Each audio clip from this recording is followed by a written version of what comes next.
Some jobs are dirty, some are dangerous, and some, well, they are both. And some are just plain strange, steeped in traditions that boggle the modern mind. Imagine, before a Scythian warrior rode into battle, he had to kill his first enemy and drink their blood. This was no mere legend. This wasn't horror fiction, it was a rite of passage, a contract signed in blood, binding and irrevocable. The Scythians believed that by drinking an enemy's blood, they absorbed their strength and spirit, becoming one with their fallen foe. This ritual marked the transition from boy to warrior, tribesman to elite.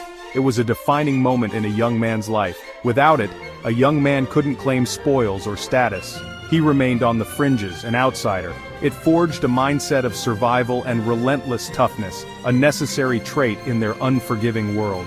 Today we sign contracts with pens. The Scythians made their promises with blood, a stark contrast to our modern ways. Their world was harsh, where weakness meant death. Only the strong survived. These rituals, as shocking as they seem, were practical tools to forge the toughest fighters, ensuring their survival.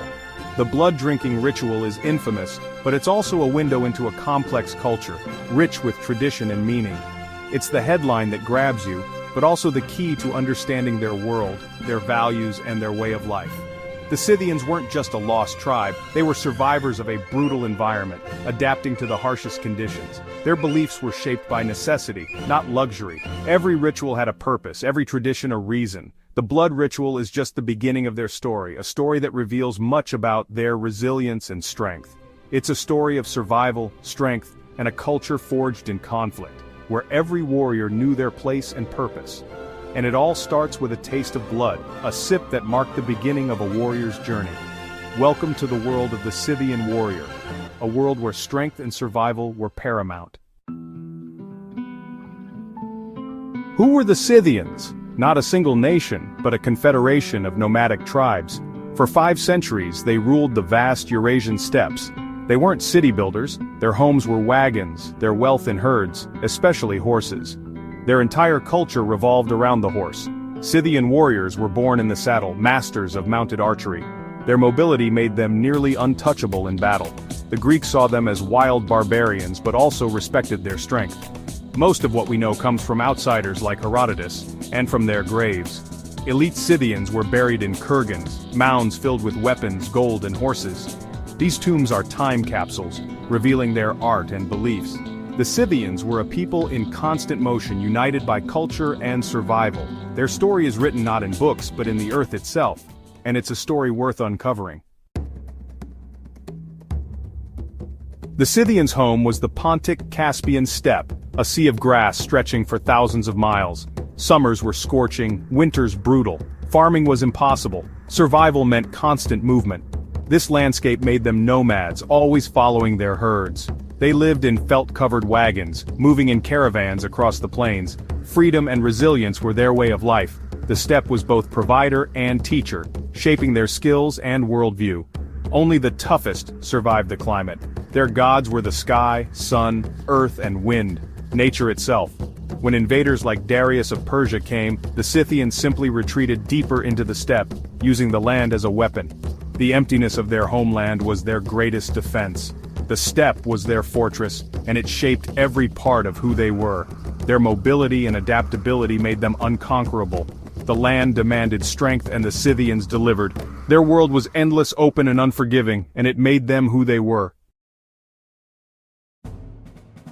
Above all, the Scythians were warriors. Their reputation for ferocity and skill with the bow was legendary. Every man was a potential soldier. Leaders were ruthless commanders. Their composite bows, perfect for horseback, could pierce armor at a gallop. Scythian horse archers swarmed enemies, then vanished before a counterattack. They perfected the Parthian shot, firing backward while riding away. Close combat was brutal, with axes and short swords. Warriors took scalps as trophies, sewing them into cloaks or hanging them from bridles. Some even drank from enemy skulls rimmed with gold. These acts terrified foes and reinforced their own identity. Scythians were sought-after mercenaries, but loyal only to their code. They brought their wild customs wherever they went. Their presence was a reminder. The world beyond the city was untamable. The Scythians were the special forces of the ancient world. Let's return to that first drink. The moment when ritual and reality merged on the open steppe. The blood ritual was a formal, solemn ceremony, steeped in tradition and meaning passed down through generations. After battle, a young warrior presented the head of his first kill to his chieftain, a gesture that marked his passage into adulthood. The ritual was structured. There was a cup of wine, a few drops of enemy blood, and a few drops of his own, all carefully mixed together. This symbolic brew represented life, death, and the transfer of power, binding the living to the fallen and the past to the present. The war band shared the cup, sealing their bond as brothers in arms, each sip a silent vow to protect one another. It wasn't about thirst, it was pure ceremony, a moment heavy with unspoken promises and shared fate. The act integrated the new warrior into the group, turning individuals into a unified force, ready to face the dangers of the steppe together. The ritual reinforced loyalty and social cohesion, essential for survival in a world where trust could mean the difference between life and death. The amount of blood was tiny, the symbolism was immense, echoing through every member of the tribe. They believed a person's spirit resided in their blood, and that sharing it was sharing a piece of the soul itself. By drinking it, they took that essence into themselves, forging a spiritual connection that went beyond mere camaraderie. It was domination, but also a sacred duty, an act that balanced violence with reverence for the fallen. The ritual was a job, dirty, but holy, a necessary step in the cycle of war and kinship. For the Scythians, it was the ultimate act of power and unity, a tradition that shaped their identity and their destiny. It made them more than just fighters, it made them a brotherhood, bound by ritual, blood, and shared purpose. And it was a rite that defined their world, echoing across the endless grasslands and through the ages. Why blood? What is it about this vital fluid that has captivated human cultures for millennia? In ancient cultures, blood was life itself. It was seen as the essence of existence, the very force that sustained life. The Scythians took this literally. Drinking blood meant consuming strength and spirit. They believed that by ingesting the blood of their enemies, they could absorb their power and vitality. They even made sacred oaths by mixing wine with their own blood. This act was a profound commitment, binding them in ways that were both spiritual and physical. Blood was the currency of promises and power. It was a symbol of trust and an unbreakable bond. The ritual was spiritual, killing, then drinking, acknowledged the transfer of life and power.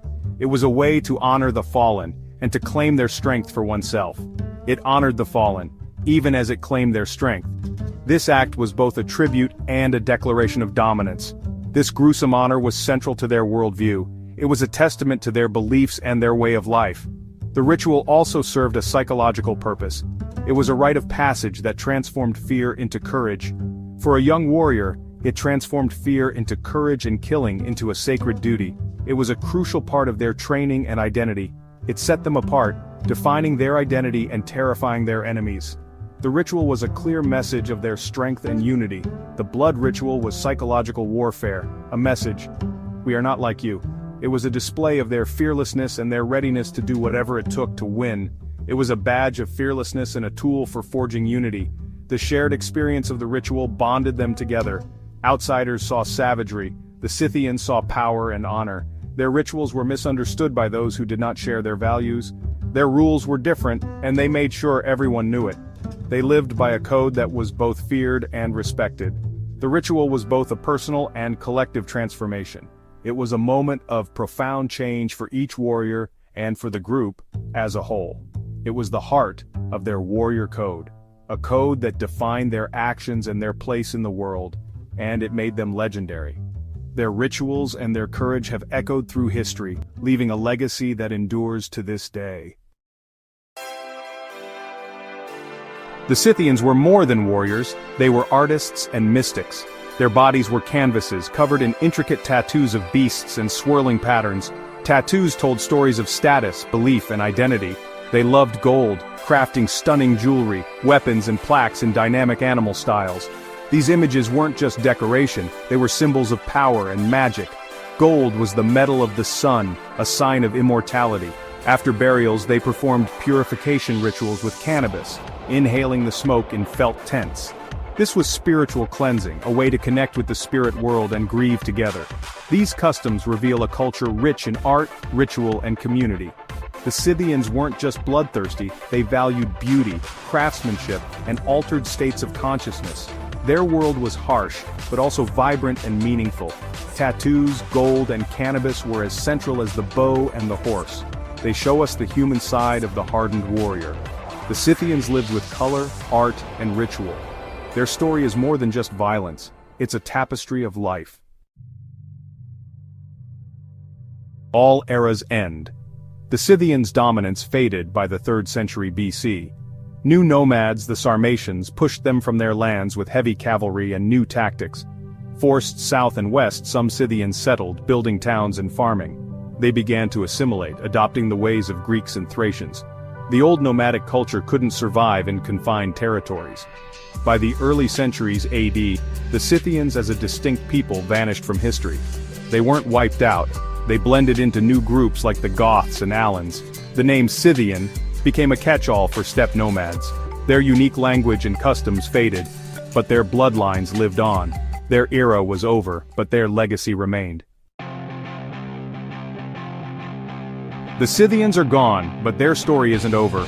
Their frozen tombs still reveal secrets, gold, tattoos, and sacred violence. They changed military history, forcing empires to adapt to mounted warfare. Their template was followed by Huns, Mongols, and Turks. They proved nomads could challenge the world's greatest empires. Their rituals, shocking to us, were meaningful to them. Understanding the Scythians challenges our ideas of civilization and barbarism. Their story is one of toughness, artistry, and survival. They thrived in a harsh world, creating a culture both feared and admired. Their treasures and warrior codes still fascinate us. There's always more to discover. Another tomb, another clue. The Scythian story is far from finished. Keep exploring.